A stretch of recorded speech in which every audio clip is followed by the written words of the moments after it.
కేసీఆర్ కుటుంబం అసహనంతో ఉందన్నారు సీఎం రేవంత్ రెడ్డి. తనను పని చేయనివ్వకుండా అడ్డుకుంటున్నారని చెప్పారు.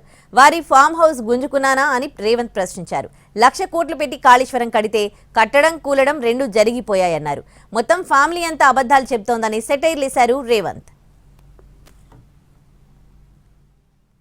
ఈ కుర్చీ కూడా వాళ్ళ బాధ ఏంది, వాళ్ళ దుఃఖమేంది, ఎప్పుడైనా చూసిర్రా వాళ్ళ అసహనం, వాళ్ళ కోపం? ఏం గుంజుకున్నా వాళ్ళది? నేను ఏం ఫామ్ హౌస్ గుంజుకున్నానా? ఈ కుర్చీ కూడా మీరు గుంజుకొని నాకు ఇచ్చారు, నేనేం గుంజుకోలేదే. మీరు అందరు కలిసి ఇక లాభం లేదా, నువ్వు దిగు, ఇక నువ్వు ఉన్నా ఒకటే లేకున్నా ఒకటే, పోతేంత ఉంతేంత అని చెప్పి దించి మీరు అప్పచెప్తారు. నేను పని చేయనియాలి కదా నన్ను. ఇప్పుడు నన్ను పని చేయనిస్తేనే కదా ఇవాళ వీడికి వచ్చి మీ ముందు నిలబడి మీ నియామక పత్రాలు ఇవ్వగలిగిన కదా. ఆయన 12 ఏళ్లలో చేసినట్టే నేనెందుకు చేయడానికి అవకాశం వస్తుండే?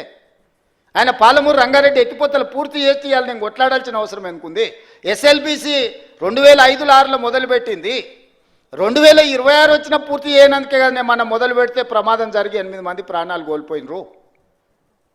భీమా, నెట్టంపాడు, కోయిల్ సాగర్ ఏదైనా, ఆనాడు మేము కట్టిన శ్రీశైలం, నాగార్జున సాగర్, శ్రీరామ్ సాగర్ ఏ ప్రాజెక్ట్ అయినా చూడండి, 60 ఏళ్ళు 70 ఏళ్ళ నుంచి నిటారుగా నిలబడి ఎన్నో తుఫాన్లకు ఎన్నో భూకంపాలకు తట్టుకొని నిలబడ్డ ప్రాజెక్టులు మేము కడితే, ఆయన గారు 1,00,000 కోట్లు పెట్టి కాళేశ్వరం కడితే కట్టుడు కూలుడు 2 అయిపోయినాయి.